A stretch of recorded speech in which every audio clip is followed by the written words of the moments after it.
Oh, yeah, man. We back. We going live, baby. Talk about some 49er football. 5 key takeaways from the road victory over the Philadelphia Eagles, all right? I got a lot to talk about, man. So let's get it. Intercepted.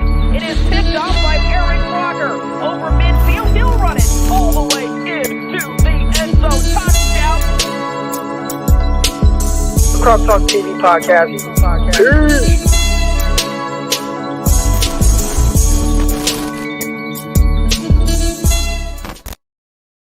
Welcome to another episode of Crosstalk TV. I'm your host, former NFL and NFL defensive back, Eric Crocker. And on today's episode, man, we're going over 5 key topics, 5 key takeaways from the road victory against the Philadelphia Eagles. All right, so first off, we got another road win. Going to talk about that first. We're going to get into Damiko Ryan and his defense. A lot of people kind of had mixed emotions after week 1, but I think he got right back on track week 2.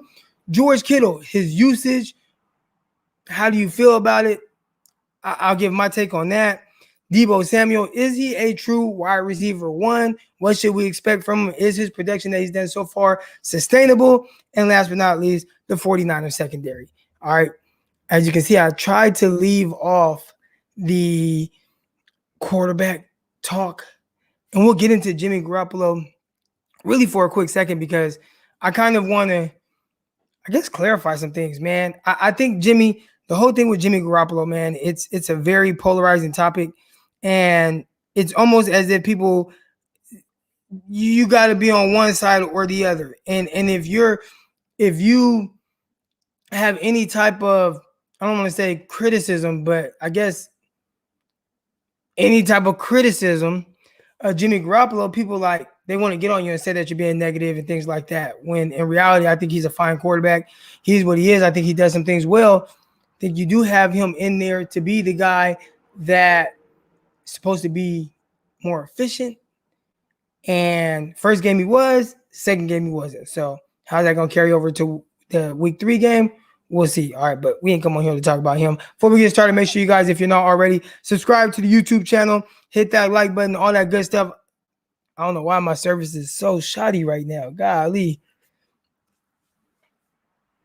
I don't think that it's going to travel over here. All right, so we're going to have to just deal with the Wi-Fi being so low right now. I don't know what's going on with that, guys. All right, but anyways, so first things first, man, road victory.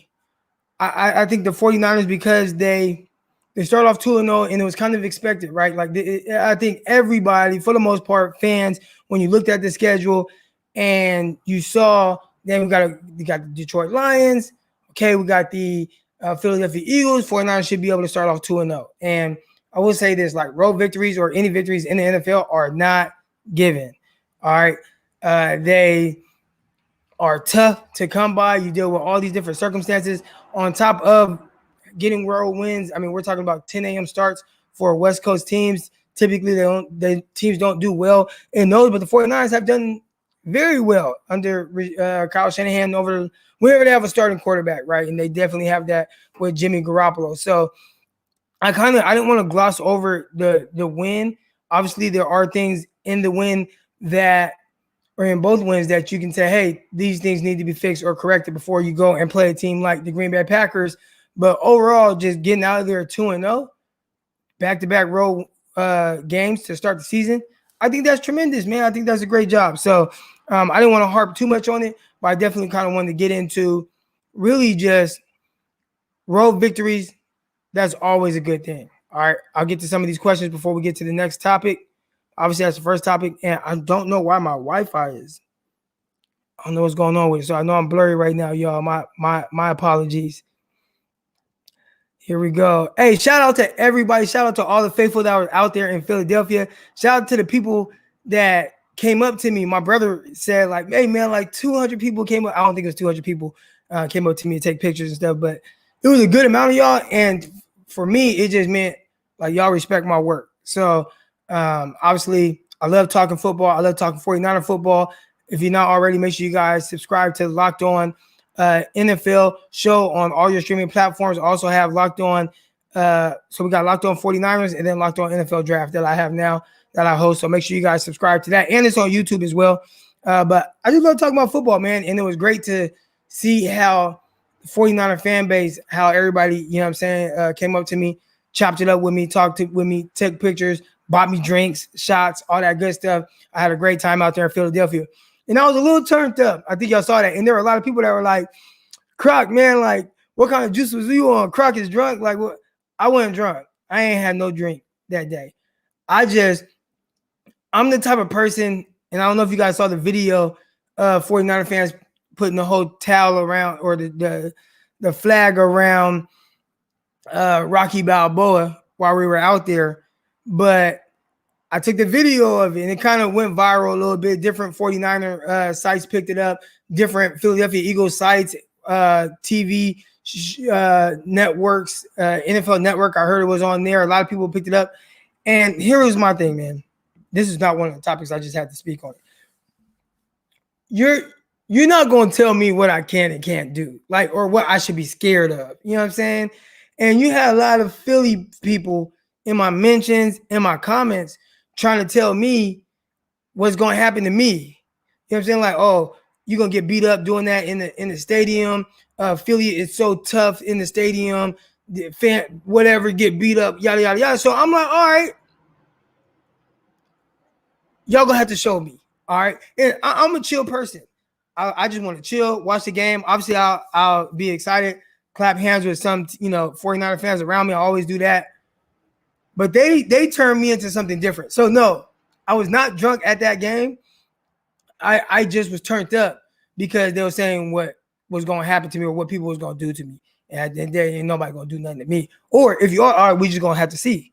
You know what I'm saying? I don't want to take it there, but we're going to have to see. So, nothing happened. But that's why I was so turned up at the game. I mean, I probably talked more than I wanted to. I just really wanted to pay attention to the game. But again, they told me what was going to happen to you. So I'm standing up in front of all these fans, got Eagle fans all around me. I'm putting them on video. Like, y'all real quiet right now. I thought y'all was supposed to throw batteries at me and jump me and all this other stuff. Every time 49ers got a first down, I'm clapping hands with fans. I'm doing the most. All because they said I can't do it. So we're going to see. And at the end of the day, I tested that gangster, and they wasn't what they said they was going to be. So I'm off that. It was a great time being at the game. Great time being with the fans out there. That was awesome. Celebrating with the 49er fans. Everybody showed up. I see somebody in here right here. Chapman showed them leaving at the start of the fourth. Fans were leaving at the fourth. I stood up. I got them on video. It was on my Instagram, but I was like, why is everybody leaving? Like, I was told that the Philly got the best fans or whatever. Y'all leaving. It's the start of the fourth quarter. You know what I'm saying? So they want to talk about nothing, man. But I know I had to comment because I haven't talked about it. I ain't talking about Locked On 49ers, but a lot of people were alluding to the fact, like, Croc, you was drunk. I wasn't drunk. I ain't had no alcohol. I was just turned up because what people said was going to happen to me if I was turned up at the game. So you just got to show me. That's how I am. I ain't saying I'm like this big bad dude or anything like that, but you got to show me. That's all. All right.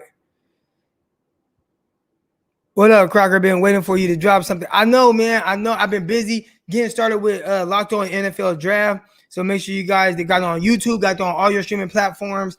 Make sure you guys check that out. I hosted and I had to do all the cut-ups and everything like that. So I've been real busy, then traveling. I was in New York for a couple days. I was in Philly for a couple days. Then my flight got delayed. I come back. Then I had to get on that. I mean, I was traveling all day, got back, and then I had to hop on 2 podcasts at night. Then I had to cut it up. Man, I was just exhausted. But I'm back. I ain't going nowhere for a while. So you guys are going to start to get the legit content back. You feel me? You got to come to the LA game this season, bro. Make it happen. Hey, man, I'm going to come out here. It's at the end of the season. So I should go out there. If you go, I'll go. All right. And again, I'm answering some of these questions right now. This is not part of the topics. I did get through topic number 1. Yeah. Road win.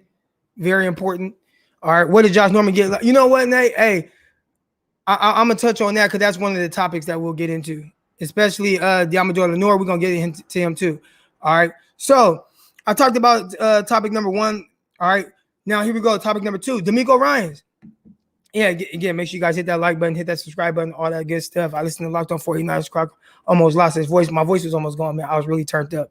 Then they was telling me and my brother, he came back here to Arkansas with me. Tattoos on his face, grill, all that, the chains and everything. And they try to tell what's going to happen to us. And it's like, no, like, you got to show me, man. You got to show me. All right. But here we go. Topic number 2, man, Damiko Ryan. Demeco Ryan, I thought, and I came on here, and it was one of my takeaways, I thought he coached an excellent game against the Detroit Lions. I mean, we're talking about a game that score was 41-17 with 2 minutes left, and then they scored, got an onside kickback, scored again. But I thought Demeco Ryan coached a tremendous game against the Detroit Lions, coming out first game, played well, missing guys, missing your big plugger in the middle with Javon Kinlaw. You had Dre Greenlaw do some weird stuff against the run that allowed some big runs. But it was kind of a late spurt that really kind of changed the view of that entire game, right? Like the way that – because that game was a blowout. It really was a blowout. But because of how it ended, people made it into something that I really don't think it ever was. 49ers took some starters out. You had some guys go down with injury. And then they were just kind of like, all right, we need to get out of this game. And in the process of just trying to get out of the game, a couple guys got hurt. All right. And the team came back. But I thought he, in general, between like what his scheme was, whatever he felt like his scheme was going into that game, whatever the game plan was going into the Lions game, I thought he executed. And I thought he did a tremendous job again against the Philadelphia Eagles. Now, there are some things that are going to be a little bit out of his control. And, you got Diamador Lenore a couple times. He got ran by downfield. One counted, one didn't count. And that's more of a physical thing, more so. I guess you can kind of work the scheme around it. But how much do I scheme around something that happened once as opposed to how the 49ers secondary covered for an entirety of a game? And we'll get more into that secondary because that's a little bit later. All right. But overall, I mean, I'm really liking what I'm seeing from Demeco Ryan so far. I think he has his team playing fast, physical. Obviously, you got these big dogs on this defense right now. Like, and if you look, and I heard Middlecoff and those guys talking about it, but 49ers have some elite players, and we're talking about players that are top 5 at their position. When you look at Nick Bosa, probably top 5 at his position. Fred Warner, top 2, and it's not 2. You look at even with Jimmy Ward and what he plays, and he's not going to be considered like a top 5 guy, but what they ask of him and what he does and the level in which he does it at, there are not a lot of safeties that can do that. So in my opinion, he's a top 5 guy. He won't be considered a top 5 guy because he doesn't get the interceptions that I think most people would like to see. So that's why Jimmy Ward isn't talked about like the other safeties, doesn't get enough interceptions. But anybody that like respects good defensive play, they're going to really love Jimmy Ward. But as a whole, defense was playing fast, physical. It was definitely a next man up situation. Having Josh Norman have to play, Diamador Lenore have to start. There was no Emmanuel Mosley. Obviously, Jason Verrett got hurt. And I felt like guys stepped in and they made plays and they played extremely well. So I really like whatever game plans that Demeco Ryan is going into these games with right now. I think he's doing a hell of a job. Now, again, and I've said this on Locked On 49ers, the Eagles and the Lions, although those were really good road wins. It's always good to win on the road, especially to start the season. Start off 2-0. But they are not the standard. All right. The Eagles, Lions, they're not the standard for what success is, if that makes sense. All right. So it's going to be a much bigger task heading into the Green Bay Packer game. And, I look at the Green Bay game and I see some of the things that kind of, if you guys been listening to me, even about Diamador Lenore, and we'll get to him, but I think he has played tremendous. But he has one big flaw. It can be a big flaw. I don't think he has the ideal vertical speed. And I don't want to touch on but it changes the way that I think you kind of have to play. Underneath, tremendous. I think he plays things extremely well. The way he challenges guys. I'm getting too much into the secondary because that's one of the topics. All right, so I'm going to get off there. But anyways, Demeco Ryan, I love the game plan. I love the game plan week 1. I love the game plan week 2. I think Demeco Ryan has called 2 really good games. And it wasn't until late in the Eagles game where they even got a couple runs where the 49ers lost containment and you had Jalen Hurts scramble for a couple big gains. But aside from that, man, like the game plan was sound. 49ers guys played well. Again, those two teams, Lions, Eagles, are not the standard. How are the 49ers going to play against Aaron Rodgers? I think this is going to – I don't want to say it's going to say more about who Damiko Ryan is, but it's definitely going to challenge him more to really be on this game. And even then, when you're playing against a team like the Green Bay Packers, man, I watched him against the Lions. Aaron Rodgers made this throw down the field to and he's done it back-to-back weeks where he makes his throw downfield to Devontae Adams, and it don't matter what your scheme is. It don't matter who the location of those passes. What do you do? So Demeco Ryan's, that was topic number 2. I think he's done a tremendous job so far. Definitely biggest task will be the next 3 weeks, and we'll know more about where he's at. And even then, if say it doesn't go well, week 3, 4, and 5, hopefully 49ers still win, but say maybe the defense takes a step back. I think that gives him an opportunity to really just assess where he's at and the things that he needs to change heading into the rest of the season. That's how I always look at it. And it's just like in life, right? You can start off somewhere in life, in business, whatever the situation is, and where you start off, and you're going to have your ups, and you're going to be like, "Ooh, I'm on right now." Then you're going to have some downs, right? And then you're going to have to, okay, how do I pivot? How do I, okay, what am I doing? What do I need to change?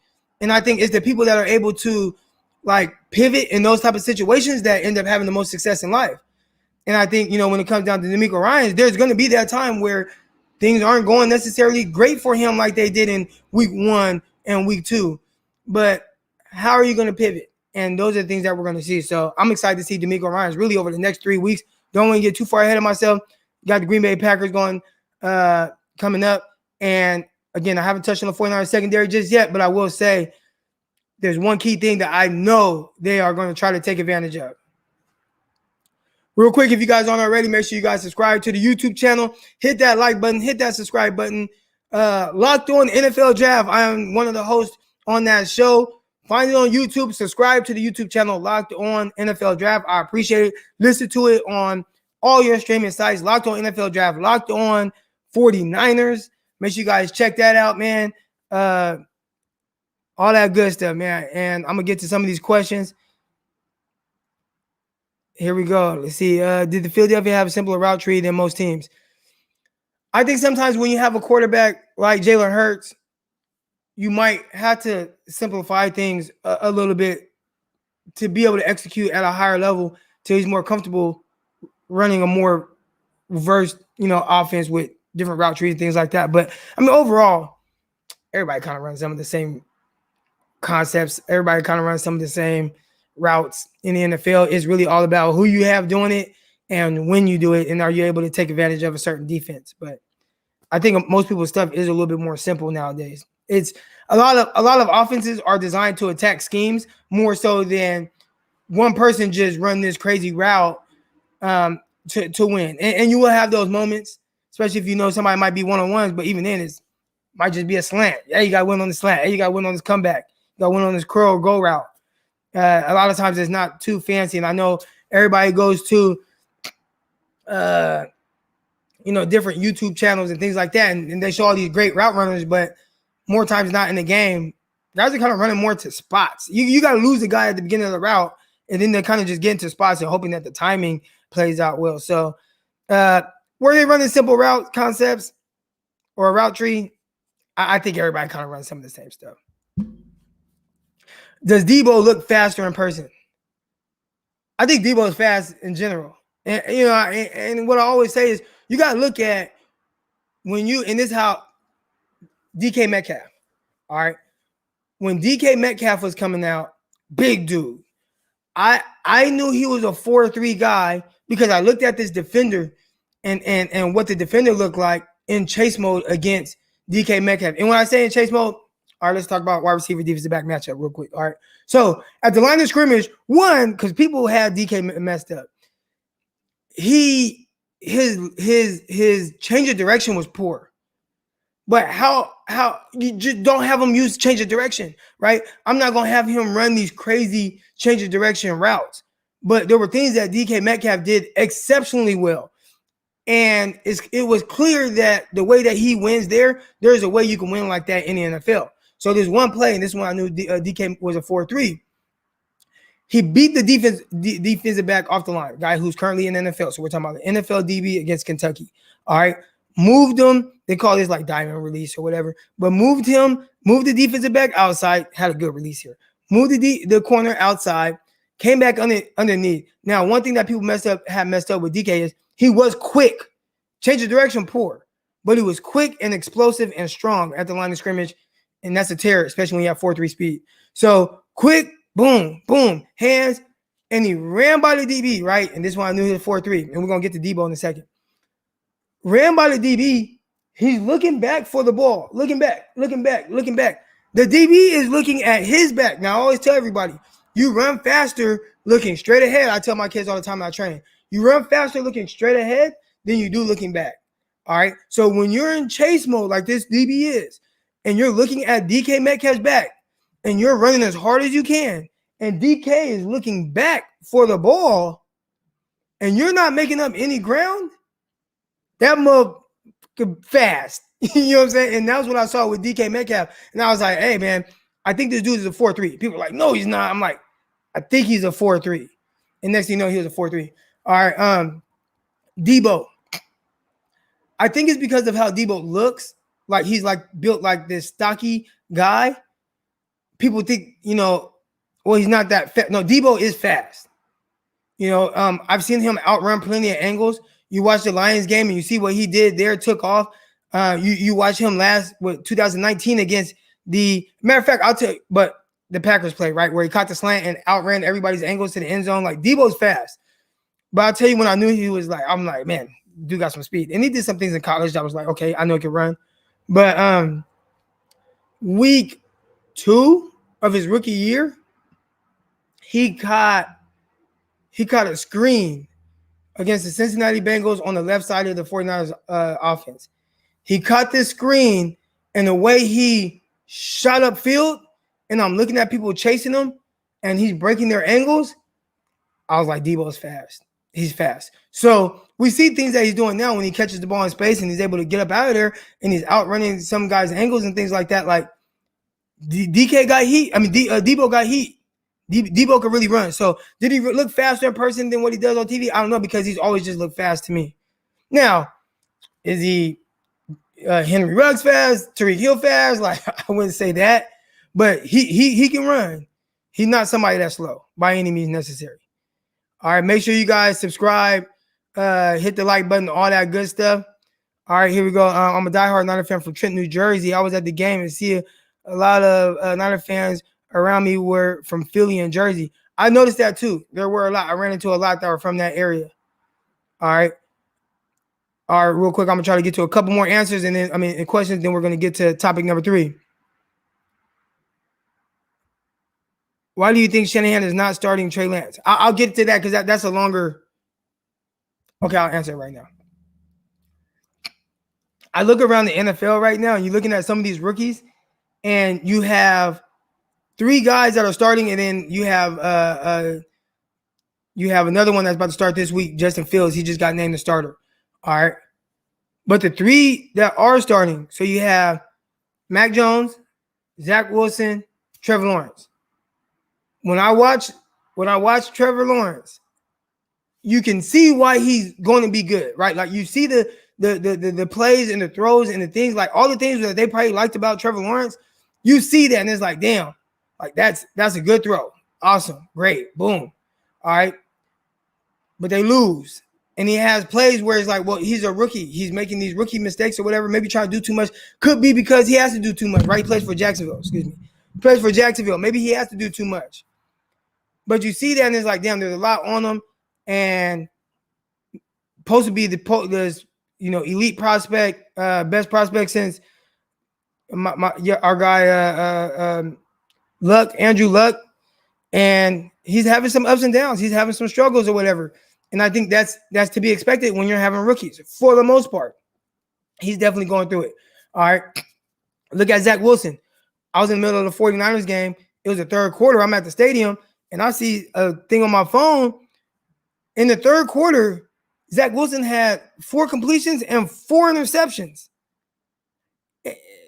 That's, you know what I'm saying? So I'm looking at that, and then you look at Mac Jones, and I think that the Patriots have done a really good job of playing to his strengths and maybe not having him to do as much as a Zach Wilson might have to do or a Trevor Lawrence might have to do. I saw a stat with Mac Jones, and it said something along the lines of his average. It was like his yards per pass or something like that was like 4 yards, or average per attempt was 4 yards. That's a handcuffed offense. That's not, they're not asking him to do anything too crazy. They're just like, hey, I just want you to kind of do this. Can you beat Jimmy Garoppolo for us? And just don't turn the ball over. Can you beat Jimmy G? And if you look at some of his other numbers, talking about quarterback, does Mac Jones even have a touchdown pass? I think he might have 1 touchdown pass in 2 games. He's not like lighting the world on fire, but he's doing these little things just enough to where it's like, okay, we can win with that. All right. So now, the question was about Trey Lance. When you look at the other guys and some of the things that they're doing, I think ultimately what it comes down to is I don't have to play Trey Lance. I don't have to go through what Jacksonville is going through. I don't have to go through what the Jets are going through. I don't have to go through, or really handcuff my offense and like Mac Jones, what they're doing with him. At the end of the day, it's just I can just let it happen a little bit more organically and not have to force it. So if I had to guess, that's why you don't see Trey Lance starting. 49ers have Jimmy Garoppolo, and they have the luxury of not having to start Trey Lance. Same thing we saw in Chicago with Justin Fields and Andy Dalton. The Chicago just did not have to start.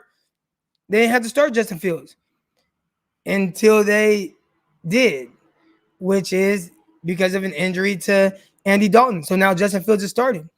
And he's gonna have his ups, he's gonna have his downs. It's not gonna be perfect.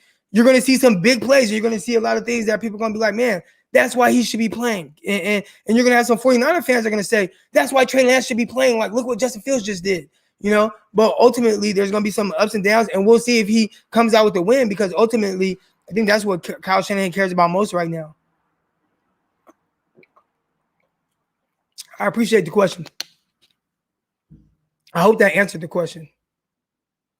Appreciate everybody in here. Make sure you guys hit that subscribe button, hit that like button, all that good stuff, baby. 49ers don't run deep concept. It's a waste of a player. He didn't get the ball in a couple of circumstances when he was open. Ayuk will get his targets as early. Tayson Young, I appreciate the comment. And again, I'm about to get to topic number 3 in a second. Yeah, 49ers don't run deep concepts like that. I mean, I guess it depends on what you call a deep concept. I think they do run like, what's deep?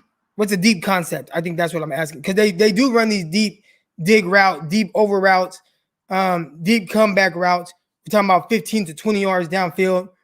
We saw, so they run those, and we've seen them convert on those. We've seen Jimmy throw those. Are they a team that's just going, go full on Aaron Rodgers and just throw these go routes all the time? I don't think so. And I think a lot of it has to do with, I don't think that's Jimmy Garoppolo's strength necessarily. I think Kyle Shanahan does a great job of playing to Jimmy's strength, and that allowing him to, be able to win some games. There's clearly an area where Jimmy Garoppolo excels, in theory. I thought last game he missed those layer throws. And I'm like, man, like, he ain't gonna make these layer throws and things like that. Why don't we go through rookie? But who knows if the rookie would have had that type of game. All right, here we go. Crocky the GOAT, man, I appreciate that. All right, here we go. Topic number 3. What was my topic number 3? I think it was George Kittle, huh? George Kittle and his usage.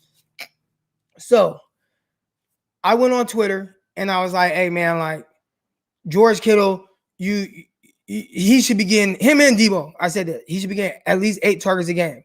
And I got a lot of different responses. I like this. See, I could talk more on this than I can on Locked On 49ers. We got like 30-minute shows, Locked On 49ers. Make sure you guys listen to that, Locked On 49ers, Locked On NFL Draft. All right. But I definitely can talk a little bit more on these than I can on those. But anyways, I tweeted out he should have at least 8 targets a game, him and Deebo Samuel. Get the ball in your playmakers' hands. And I got a lot of pushback, and I talked about just his average depth of targets last game, talking about -2 yards for George Kittle. George Kittle's average depth of target against the Philadelphia Eagles was -2 yards. Now, what I have to do is I got to go back and watch the game through Kyle Shanahan's eyes. That's what I try to do. I try to look at their moves through their eyes, through Kyle's eyes, through John Lynch's eyes. Why would they do this? Why would they do that? Whatever.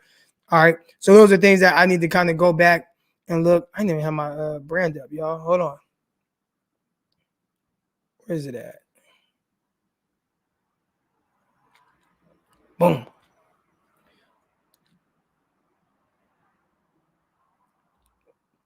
All right. So I have to go back and look through their eyes, but just in theory, at the end of the day, the 49ers offense was extremely stagnant to start the game. You're looking at an offense that had 3 straight 3-and-outs, and they had a terrific drive before the half, and they had one other drive that resulted in a touchdown. There was a field goal drive, and obviously the 4-minute drive that ended the game. Excellent. But when you look at how stagnant the offense is, I just couldn't help to think, man, we had 3 straight 3-and-outs, and we have one of the best tight ends in the league, and we're not really utilizing him. Now, the pushback I get from a lot of fans is, well, 49ers had to use him as a blocker more because the Philadelphia pass rush and whatnot. And I don't know. Again, I have to go back and watch it. I don't know what's true, what's not true. I look at PFF and still no super chat option. I don't know why there's no super chat option. I don't know what's going on with my YouTube right now. When I went to turn on the money thing, I just couldn't find it. So I gotta figure that out. But I appreciate you for thinking about super chat. But looking at the 49ers offense, I mean, I think there are plenty of teams that go through situations like that where maybe, the quarterback has to get the ball out of his hands right now. But at the end of the day, I'm going to have an issue with George Kittle, average depth of targets -2, when he's one of the most dangerous tight ends in the league. You get the ball in his hands in any type of space, he's liable to take it to the house. We've seen it plenty of times. I think he's a tremendous route runner. He could be utilized in that way. Do we pay him $15, $16 million a year to be an extra tackle? Can we use Ross Dwelly? Can we use Charlie Warner? Can we use one of them in that role? But I need to get the ball in George Kittle's hands and not just on screen plays. I need to get the ball to him 10 yards down the field, 15 yards down the field. Can I take a shot with my guy, George Kittle? Those things should be happening with him. And so far, through 2 games, and he had a nice play against the Lions. And those are things he can do. It wasn't a far down the field throw or anything like that, but he got the ball in space, stiff armed the guy, made a guy miss, cut across field, got upfield, trying to outrun. Those are the things you want to do with George Kittle. So I just have an issue with him having 4 targets in the game. I think he should have 8 every game. I have an issue with 4 targets and his average depth of target -2 yards. That's crazy to me. I get it from the other side of things where you guys are saying, well, the offensive line, which the numbers, and again, I don't know if this is just because maybe you have Jimmy getting the ball out of his hands right now, but he's been pressured the least in the NFL, the least amount in the NFL. And I think each game, I think what was it, 1 pressure a week ago or maybe 2, and then last game there was about 5. Again, PFF could be wrong, or whoever's charting the pressures for him, but I feel like the offensive line in both games has done a better job than what we've been led to believe. And I think there are opportunities to really get the ball down the field with time, especially get the ball to your best player in George Kittle. You have to get the ball to him in space. So I don't know. It's curious as to why he didn't. And I probably wouldn't say anything, but the 49ers offense was very stagnant. So from that perspective, I feel like you got to make something shake. Now, maybe Philly's defense is good. These are things early on, too, that we don't know quite yet. Who's good, who's not, and things are going to kind of play out. Maybe we look back on this game. Maybe it's week 10, and you see Philadelphia sitting there, and they are, 6-3 heading into week 10. And then it's like, hey, well, maybe Philly was just good, and that was just a great win on the road by the 49ers. Maybe their defense is just super good, and that's why 49ers had to play like that. But I feel like Kyle has these weird games sometimes, And I think Kyle Shanahan is excellent. I don't want to complain about Kyle Shanahan. I think he's excellent. I remember 2019 49ers lost against the Atlanta Falcons. And that was one of those weird games where it's like, what the hell is going on? Like why is the 49ers offense so stagnant? Now, George Kittle went off that game, but I think the receivers had like 3 catches combined. We're talking about Deebo, Emmanuel Sanders, and there was like one other catch that the receivers had. Kendrick Bourne had like 1. I think they have 4 total. 2 by Sanders, 1 by Deebo, 1 by Kendrick Bourne. And George Kittle kind of got off, but the offense was so stagnant and the 49ers ended up losing the game that they probably shouldn't have lost. And this was one of those games. So maybe it's just a one-off. Maybe that was that one game where Kyle just calls a weird game and maybe the opposing team has his number. And so far, what we've seen recently in recent years, Kyle has had Packers number, but I think they got different defensive coordinator this year. So we'll see how that plays out. Who's it? Joe Barry? I think that's the Packers defensive coordinator now. But yeah, George Kittle, arguably your best player. You got to get the ball in his hands. I don't care about anything else that's going on in this game. The more you get the ball in his hands, the more opportunities you have to have explosive plays. And can't nobody tell me otherwise. Like, you know what I'm saying? I don't even want to hear, well, he loves blocking. Like, all right, he loves blocking. I think he does. There is a side of him that loves blocking. But get the ball in your best playmaker's hands. Deebo's good up there too. All right, which brings me to my next topic, Deebo Samuel. We talked about him a little bit. I had a question earlier. This is topic number 4 now. Had a question about Deebo earlier. Did he look faster in person? And again, I said Deebo is fast. He's just fast. He can run. When we say fast, we're talking about, he's a legit 4'4" something guy. Now, he's a little squattier. He's about 5'11", 215 to 220. So he's a squatty dude, but he can move. He can run. I talked about it on here, and I'm pretty sure if you kind of go through some of the little things or whatever, Deebo, I said that if it came down to Deebo Samuel and Brandon Ayuk for fantasy, like give me Deebo Samuel.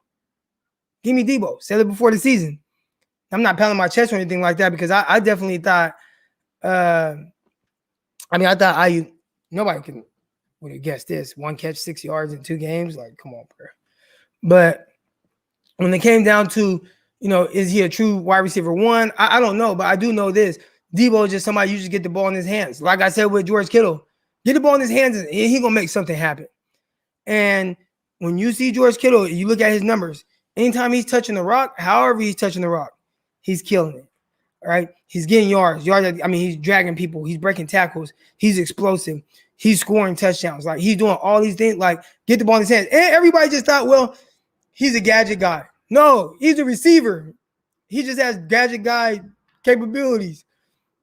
He's catching the ball downfield. Finally, they took a shot with him. Like, what's it going to take for Deebo to get a shot downfield? And why is it that it's always like in the weird moments? Like, you look at the throw downfield against the Ravens. It was 4th and 2, and you just chuck it up to Deebo in traffic. But what does he do? He comes down with it because he's a motherfucking baller. That's why. He's a baller. And he's going to make plays for you at all levels of the field. The play against the Lions. Ball's kind of fluttering in the air. What does he do? He makes a play. And then he scores.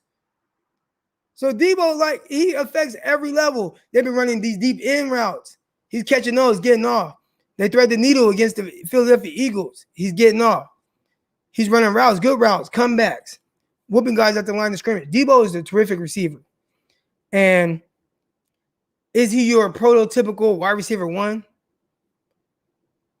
I don't think so. But I think he might change how some guys are viewed. Now, there were people that were they were comparing. There were people comparing Amari Rodgers to Deebo Samuel because he's a squattier built guy like that, and that ain't it. I think Deebo and DJ Moore, and I talked about this too before the season. I said DJ Moore is who 49er fans hope Deebo Samuel is. All right, I'm going to say it one more time. DJ Moore is who 49er fans hope Deebo Samuel is. And what I meant by that is when you look at what DJ Moore has done throughout his career and you look at the production and all the levels of the field that he's winning, like that's what I want Deebo to be. I want Deebo to be doing those things. Like I want Deebo to get these opportunities. I want Deebo to have this type of production. I got a lot of pushback from the 49er fan base about that comment. But DJ Moore, 6 foot, 210 pounds, are kind of similarly built. Probably ran a little bit faster on paper, but I think they play at the same speed. The way that they're utilized is very similar.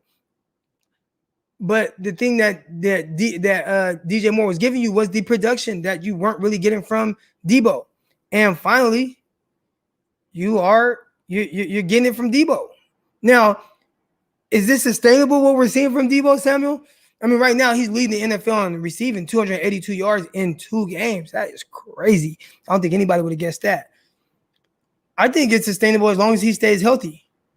Now, would it be at this rate where he's like projected to go over like 3,000 receiving yards or whatever? I don't know. But I do think, he can for sure be in. They have an extra game now. He can be a 1,400-yard guy. He could be a 1,500-yard guy. Stay on the field. They continue to just get the ball in his hands and work however you got to do it, whether it's at the line of scrimmage, whether it's on the end around, whether it's downfield, whether it's on deep curls, whether it's on slant routes, whatever you have to do, just like George Kittle, get the ball in this dude's hands and he's going to make something happen. You have to do it. Now, I see, Ayuk has looked bad due to Jimmy not wanting to throw the ball deep.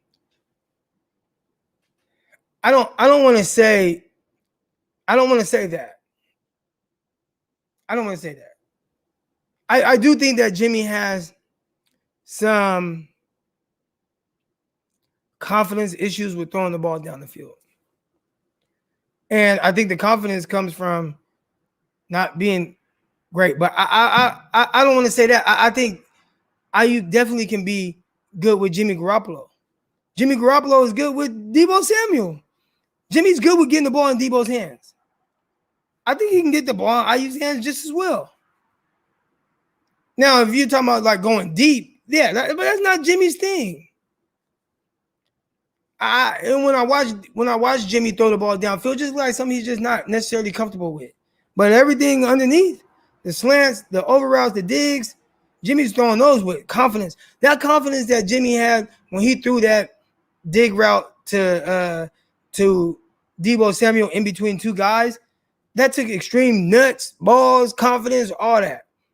And I would like to see him have that same confidence when he throws a go route. And I think that will open up the offense a little bit more for the 49ers. So, yeah, man, I don't want to say, and I know, I see it. I see those comments on Twitter about Jimmy Garoppolo not throwing Ayuk the ball. It'll come. They just got to let it happen, a little bit more organically. But I don't think it's because Jimmy, the deep ball. Like, I don't think that's what it is. I have to watch though. I have to watch it more. All right, and now my 5th and final topic, and then I'll just get to anything you guys want to talk about. But my 5th and final topic, you got the 49ers secondary. And I think that they've played exceptionally well, especially considering you haven't played without your 2 starting cornerbacks. First, let's talk about Josh Norman. We'll talk about Josh Norman and Damiko Ryan because I was scared. Not scared, but my biggest thing that I was worried about were how do the 49ers corners match up with the speed of Philadelphia Eagles receivers. 49ers don't have any burners on the outside. They don't have guys that just are just pure fast speed cornerbacks. And we saw it kind of bite the 49ers a little bit. They had a 91-yard completion to Watkins. All right, now let's talk about that. So you have Kes Watkins and you have Damiko Ryan. And it looks like he's either playing man or he's playing some type of quarters, or whatever it is. But he's about 6-7 yards off. All right. Now, in the NFL, all right, they're not high school. And I know I might have some high school coaches in there, and they're like, well, my guys play 5 yards off, man. You don't want that in the NFL. So what's going to happen, NFL collegiate level, the receiver is going to get on your toes too quick. So what it's going to do is it's going to speed up your time clock. All right.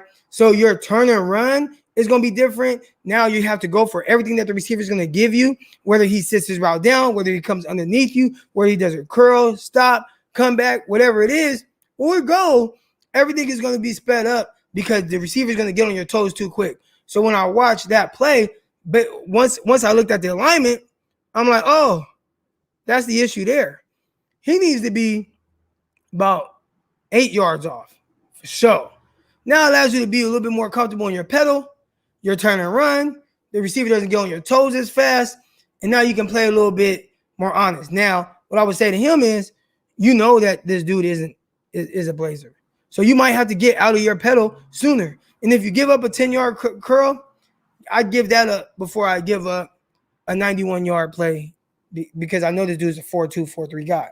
All right, so looking at that play, I think he could have helped himself with his alignment a little bit. But overall, and we saw it on the regular play as well, and I pointed it out before when it comes to Demeco Ryan, he got targeted 11 times in this game. That's a ton. And I think I saw something where he had the highest coverage grade for the 49ers secondary. That's great. I think he covered exceptionally well throughout this game. He covered extremely well. He was challenging guys at the catch point. He actually broke up pass downfield. Like, he did some really good things. The biggest knock, quote unquote, that's going to be on him is how well do you run with the vertical routes? And I've been kind of noting that was something I was a little bit worried about, because when I was watching him in the preseason against the Kansas City Chiefs, and he made some plays on the ball, and there were a lot of people like, well, he didn't get his head around. And my thing is, well, you want to get in phase, you want to be able to control the receiver. Once you do that, then you can get your head around, find the ball, knock it away, or pick it off, whatever it is. The thing that I was seeing with him on a consistent basis was, I don't think that he has that confidence in his vertical speed. I don't even know if it's so much that he doesn't have the confidence. He just might not have that long speed like that. And he's not getting in phase quick enough to be able to get his head around. So that was one thing where I'm like, long speed might be a little questionable, right? And then you watch what happened in this game, and on the one where the guy stepped out, textbook. I mean, get to him, hand fight, looking lean, great. Now the issue, and I kind of talked about a little bit earlier with DK Metcalf on that play, you run faster looking straight ahead than you do looking back. So maybe one thing he needs to work on based on that play, which he did a tremendous job of getting the guy out of bounds, step out of bounds. Make sure you keep your speed and you're looking lean. You can't let the guy get back on top of you and stack you. And that's what happened there. And I don't know if it's something that he can help. We'll see how that progresses. I think he profiles as a damn good nickel. I think on the outside where you're going to take those vertical shots, especially in a single high, he might be able to get in trouble. So you look at this matchup this week, and you have Devontae Adams, who's not just going to purely run by him, but he can. You got Marquez Valdez-Scantling. He's another guy who can really run. How many times are they going to try Demeco Ryan deep? That's a big one. So I thought the Eagles would, and they did. I want to see how Green Bay is going to do it. But I will say, man, Demeco Ryan, he's been terrific. I think he has played very well. He has played very well. He's doing his thing. And I don't think you could be happier from what you've gotten so far out of your 5th round cornerback. Now, on the other side, you have Josh Norman, who wasn't really targeted a lot. I say this about both corners. And they were physical, and they were physical all game. I thought they were scrappy. They were physical. They were coming in on tackles. And Josh Norman, I mean, he was flying around. He was hitting people. He got dinged for 2 pass interference calls. And my thing on the pass interference calls on him, who were they against? Both of them were against slender man Devontae Smith, who I think is a terrific receiver. Now, the issue for a guy like Josh Norman, who's a more physical corner, and you're going up against a guy like Devontae Smith, who is just slim, right? Skinnier guy. Anything that you do is going to be exaggerated. So if a little tug that might not move a bigger receiver or a stronger receiver, a little tug on his arm or on his jersey or whatever, it might not be as noticeable. But when you go against Devontae Smith, who is the same weight as my son, 160 pounds, you know what I'm saying, dude's little, every grab is going to be more exaggerated. So you know, whatever that looks like. So he got a couple flags, but I think outside of that, I thought Josh Norman played very well. Thought he did his thing. I was surprised with how much he challenged himself from a speed standpoint. I didn't see him really like working to get out of there too quick when it came to his technique at the line of scrimmage. I think one thing that helps Josh Norman a ton is he just has elite confidence in himself. Even at this 33, 34-year-old version of him, his confidence level was on 10. Now, can he sustain it? Will it look like this against Green Bay? I don't know. But he's not a guy I would doubt just because of the type of confidence he has in himself. So I wanted to talk, and then just the safeties. You got Jimmy Ward, Tart. I touched on Jimmy Ward a little bit earlier, where I think he's a top 5 safety with how he plays. The issue is he doesn't have the interceptions to back that up like some of the other guys are getting. And some of the other guys, if it's not a pick, maybe they're involved more in around the line of scrimmage in the run game, sacks, things like that, like a Jamal Adams. But it'd be hard pressed to find a better coverage safety than Jimmy Ward. I don't know if that exists. I don't know if there's a better coverage safety than Jimmy Ward. He might have some of the more versatile skill set in the NFL when it comes to being able to play single high, two high, but also man up on any type of receiver, any type of tight end. And, we all saw his, I don't know if you guys saw his Instagram thing, but, he was on there and he was talking about how he had his hands all over those tight ends, and he did. He was pressing them up. He ran with them well. That's easy work for him, though. He brings his feet well. Jimmy Ward, he's good. Now, Tart, he too made a play on a vertical route. I don't know how many deep shots the Philadelphia Eagles took, but they took a lot. And I thought, for the most part, 49ers defended them extremely well. I wish the 49ers would take shots like that. Because even if you don't get them, the Eagles didn't convert on most of them, right?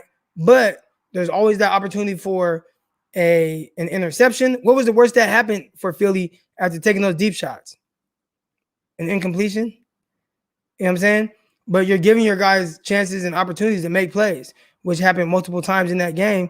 Just one guy ended up stepping out of bounds. So it was good to see how the 49ers secondary held up on the vertical throws. It was one thing that I was going into that game, I was worried about, especially on the outside. But I thought overall, the 49ers secondary, man, they played extremely well. So, man, I'll get to any questions y'all have, man. The calls on Norman were complete BS. Neither one of those were really PI. Like I said, everything's going to be more exaggerated when it comes to Norman against a guy like Devontae Smith, just because he's so skinny, so slight, and maybe not strong like that. So all the moves are going to be exaggerated. Yeah, Tart and Ward. Yep, Ward and Tart both played outstanding. That's right. Bosa will have 2 sacks, and D will have 1, and Eric will have 1.5. Final score 41-10. I have a little bit more respect for the Green Bay than that to say that. Lenore looked really good outside of one play. Again, I think yes. Yes. In theory, yes. Now, he had the one where the guy stepped out, came back in. But again, my bigger issue with him, what my issue has been, is that I questioned the vertical speed. So that one didn't count, but I took note of it. And clearly Philly did too, because they challenged him vertically again. So definitely played exceptionally well. I thought on over routes, crossers, did a good job knocking some passes away. There was one play, I think the one play that stick out to me the most about Lenore's game was when he was pressing Devontae Smith. Devontae Smith took an inside release, pushed vertically, came back underneath, and the way Lenore was able to flip his hips and break up a pass, I was like, man, that's big time stuff there. Big time stuff. Got involved in the run game. I thought he was really good. But that vertical thing is always going to be in the back of my head. So we'll see how that plays out. We are a better team with Jimmy under center. Yep, I do not disagree. I think that anybody saying otherwise would be speculating, right? And I mean, I could say there's certain things that Trey Lance does better than Jimmy, or there's things that Jimmy does better than Trey. But I know one thing that we know for sure: the 49ers win games with Jimmy Garoppolo, whether he's the reason or not. I don't know if he was, you know what I'm saying? He wasn't necessarily the reason the 49ers beat Philadelphia Eagles, but he did some things to help, clearly. Because I think in the same situation, if we were talking about, and I mean, these aren't the guys there, and we have Trey Lance, but if you're talking about a Nick Mullins and CJ Beathard, then he'd probably lose that game. You know what I'm saying? So I think that's where Jimmy, but I also think that that's what the 49ers standard, like that's where their standard is at with Jimmy Garoppolo, because that's what they've seen at quarterback, right? You got Hoyer, because this is what you're comparing to. When you say 49ers are a better team with Jimmy under center, what you're really saying is the 49ers are better with Jimmy Garoppolo than they are with Brian Hoyer, CJ Beathard, Nick Mullins, because that's what we've seen. We haven't really seen Trey Lance under center for an entire game and what that looks like. And it would look different, but as far as like the outcome of it and what it looks like and the different things, like we don't really know. You know what I'm saying? So yeah, we could say we are a better team with Jimmy under center. As of now, we are, and as far as we know, and in comparison to the guys who have started games for them in the last few years. Yes. But there is somebody behind them right now who we'll end up seeing how that works out. Remember, Lenore has ties with Deion Sanders, so learn a few things. I can see that. I can see that. Mosley picked off Aaron in the NFC Championship game. If he plays, that would be huge. Yeah, and that interception in the NFC Championship game was good. It was like a cover 3. They had like a split coverage, like a divide coverage, and he's reading 2-1. Had a guy going up the seam. I think Aaron Rodgers maybe just got a little lazy, and Emmanuel Mosley was all over it, all over the seam. Did an amazing job of reading 2-1. Saw it coming and was able to pick it off. Are you worried about Lenore against Green Bay? I wouldn't say worried, but I'd say cautiously optimistic about Lenore versus vertical routes. Again, I appreciate everybody that's in here. Make sure you guys subscribe. Hit the like button. Uh-oh. My light turned out. All right. All that good stuff just got dark in here. Let's see. For sure, we are a very aggressive team compared to the Packers. That's why we always outplay them. Yeah. I'll see. I'm curious to see if his name, one of the Smith brothers, one of them was out with like a bad back. Does he not play? That's huge. That's huge. Do you think Sherman would help the secondary or be a distraction? Definitely wouldn't be a distraction. I don't think there's any scenario where Richard Sherman is a distraction to the 49ers secondary. Could he help? Yeah. Yeah. To what extent? I mean, I don't know, but I know he can help with something. Doesn't mean anything that Mosley plays left corner and with Diamador Lenore have to switch sides. Yeah, I don't know. Because Mosley played a lot of right corner in the 2019 season. Richard Sherman played left. Now, last year they did a lot of switching. They did a lot of field boundary. Love your content, man. Hey, I appreciate it, man. Make sure you guys subscribe to the YouTube channel, hit the like button, all that good stuff, man. Hey, that's great news right there. That's great news right there. All right, appreciate you guys right there. Yep, you guys are on it. Yeah, it said something about his back or something like that. Let's not forget the boy Deebo. Yeah, we talked about Deebo, man. We had a full-on segment talking about Deebo, man, and his ability and things like that, man. You're late. You're late to the party. All right, man. Hey, I appreciate all you guys. Couldn't get the super chats going. I don't know what's going on because I went to turn on my monetization, and I just didn't see it. And I was like, man, what the hell? Where the hell is my monetization at to hit the button? I didn't see it, so I got to figure that out. But I appreciate everybody jumping in here. I'll definitely do this every week. I got to get back to we'll definitely be back to Monday morning quarterback next week. Wasn't able to do it this week because I was traveling from Philadelphia. And then I'm hoping that we can do Whiteout Wednesday tonight.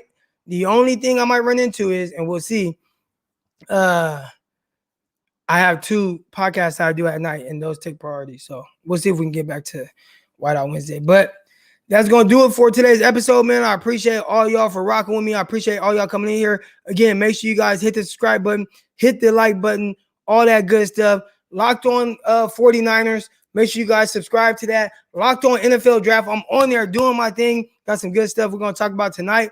But until next time, I'm out. Peace. Intercepted.